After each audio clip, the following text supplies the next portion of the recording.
आप देख रहे हैं केबीजे न्यूज। नमस्कार, केबीजे इंडिया न्यूज में आपका स्वागत है। मैं मनीषा। सबसे पहले रुक करेंगे इस वक्त की बड़ी खबर की ओर। आजमगढ़ के सांसद दिनेश लाल यादव पहुंचे वाराणसी। बीजेपी सांसद दिनेश लाल यादव का बड़ा बयान सामने आया है। आजमगढ़ के सांसद दिनेश लाल यादव निरहुआ का अखिलेश यादव को खुली चुनौती देने का ये बयान सामने आया है। उन्होंने कहा कि अखिलेश यादव आजमगढ़ से आगामी लोकसभा चुनाव लड़े तो पता चल जाएगा। वाराणसी पहुंचे थे आजमगढ़ के सांसद निरहुआ। इस दौरान उन्होंने कांग्रेस पर भी बड़ा बयान दिया है। उन्होंने कहा कि कांग्रेस पार्टी यूपी में पूरी तरीके से समाप्त हो चुकी है और उन्होंने अखिलेश यादव को सीधी चुनौती दी है। उन्होंने कहा कि अखिलेश यादव ने सबसे ज्यादा यादवों के अधिकार का दुरुपयोग किया, वह असली हितैषी नहीं है। उन्होंने कहा कि प्रधानमंत्री तीसरी बार प्रधानमंत्री बनने जा रहे हैं। अगर अखिलेश यादव अपने समाज का हित चाहते हैं तो मोदी के साथ आते। निरहुआ ने कहा कि आजमगढ़ में बीते 2-3 सालों में इतना विकास हुआ है जितना कई दशकों में नहीं हुआ। उन्होंने स्वामी प्रसाद मौर्य के पार्टी बनाने पर बोले कि स्वामी प्रसाद मौर्य निजी स्वार्थ में गठबंधन बनाते हैं और जैसे ही मतलब पूरा होता है तो गठबंधन तोड़ देते हैं। साथ ही उन्होंने कहा कि इस देश में सबसे ऊपर न्यायालय है, आदेश का पालन करना राष्ट्र का धर्म है। राहुल गांधी के वाराणसी काशी विश्वनाथ मंदिर में दर्शन पूजन पर बोले कि प्रभु राम ने उनको सद्बुद्धि दिया और समय पर उनको बात समझ में आ गई। पूरा विश्व प्रभु राम के ही इर्द गिर्द है। भारत टूटा कब गए उसको जोड़ रहे हैं, पहले उनसे पूछिए जी। कलकी धाम का एक प्रधानमंत्री जी ने शिलान्यास किया है, क्या कहेंगे इसके बारे में? प्रधानमंत्री जी हमारे देश के नए निर्माण में लगे हुए हैं और भारत का नव निर्माण शुरू हो गया है। आपने अभी देखा कि राम मंदिर का प्राण प्रतिष्ठा हुआ और उसके बाद जो है ये कलकी धाम का भी उन्होंने शुरुआत किया। राहुल गांधी जब बनारस आया तो विश्वनाथ मंदिर में दर्शन करने गए, लेकिन उन्होंने त्रिकुंड नहीं लगाया।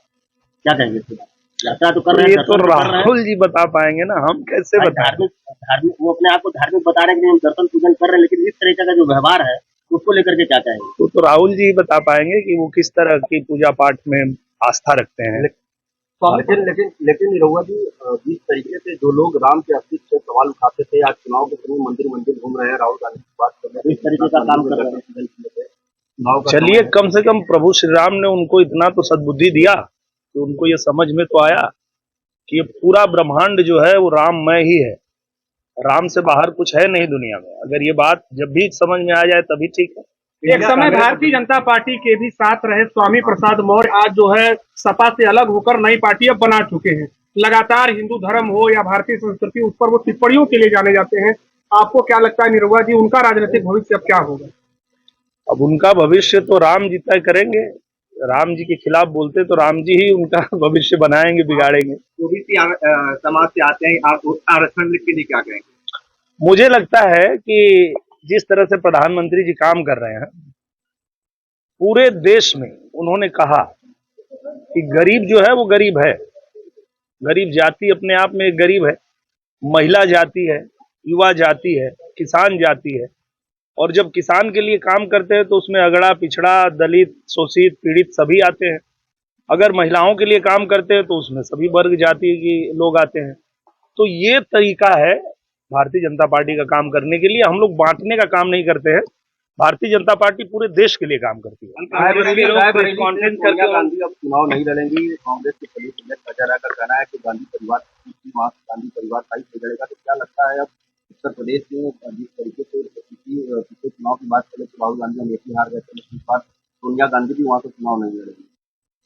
देखिए, अभी आने वाला जो समय है, पूरा देश राममय हो चुका है और पूरा देश अब ये समझ चुका है कि प्रधानमंत्री नरेंद्र मोदी जी का ये लोग कितना भी विरोध कर लें पर वो रुकने वाले नहीं। भारतीय जनता पार्टी लगातार राम मंदिर पे ही चुनाव लड़ेगी क्या? मुझे लगता है कि राम मंदिर बनना था, बन गया। अब आगे जो है, प्रधानमंत्री जी ने सीधा संकेत दे दिया पूरे देश को कि राम से राष्ट्र ही होगा। राम मंदिर का निर्माण हो गया, अब राष्ट्र निर्माण के लिए काम करेंगे। कल कांग्रेस की तरफ से एक प्रेस कॉन्फ्रेंस किया गया था जिसमें कहा गया था कि राहुल गांधी अंदर जब दर्शन किए गर्भगृह में, उस दौरान की फोटो नहीं दी गई प्रशासन के द्वारा, जबकि भारतीय जनता पार्टी के जो नेता आते हैं वो दर्शन करते हैं, उनका फोटो वायरल होता था सोशल मीडिया के लिए। तो ये तो जो लोग फोटो खींचते हैं वो जाने ना, उसमें हम लोग क्या कर सकते हैं। आप सांसद हैं आजमगढ़ के और राजनीति में भी आपकी बड़ी भूमिका देखी जा रही है। अगर समाजवादी पार्टी के मुखिया अखिलेश यादव के परिवार से एक बार फिर से वहां पर कोई चार्ज उठता तो आप कितनी बड़ी चुनौती मानते हैं? मैं तो चाहता हूं कि अखिलेश यादव खुद आए आजमगढ़ लड़ने के लिए, क्योंकि पहले भी अखिलेश यादव लड़े थे वहां तो मैं तो यही चाहूंगा कि वो खुद ही आए आजमगढ़ लड़ने के लिए। सीधी चुनौती दे रहे हैं। बिल्कुल एकदम सीधा, आपको लगातार सीधी कह रहा है कि चुनौती। कृपा पात्र से आप सांसद बने हुए हैं। जी जी अपनी बात पूरी करिए। हाँ पूछिए। इंडिया गठबंधन के तमाम जो घटक दल हैं वो धीरे धीरे एक एक करके दूर होते जा रहे हैं और इंडिया गठबंधन को लेकर के लगातार जो है जो विपक्ष है वो हुंकार भर रहा है कि इस बार बदलाव होगा। क्या लगता है आपको? मुझे लगता है इंडिया अलायंस के पास न नीति है और न नियत है, और इसलिए वो लोग हमेशा बनाने की कोशिश करते हैं पर फूट हो जाती है उनके अंदर। अगर उनके पास कोई चेहरा होता कि हम इस चेहरे पे चुनाव लड़ेंगे, ये हमारे प्रधानमंत्री होंगे, तो वो लड़ पाते थे, पर ऐसा होता नहीं है। वो पहले निजी स्वार्थ में गठबंधन बनाते हैं, पर जब उनका स्वार्थ सिद्ध नहीं होता है तो एक एक करके फिर बिखर जाते हैं।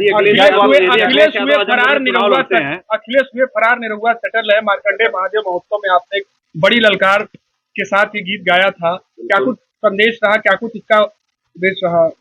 मुझे लगता है कि आजमगढ़ में पहले उनको मौका मिला था और 4 साल वहां रहने के बाद जब वो छोड़ के चले गए तो 1 साल हम लोगों को अवसर मिला, और 1 साल में हम लोगों ने आजमगढ़ में उतना काम किया जितना वहां 50 साल में नहीं हुआ।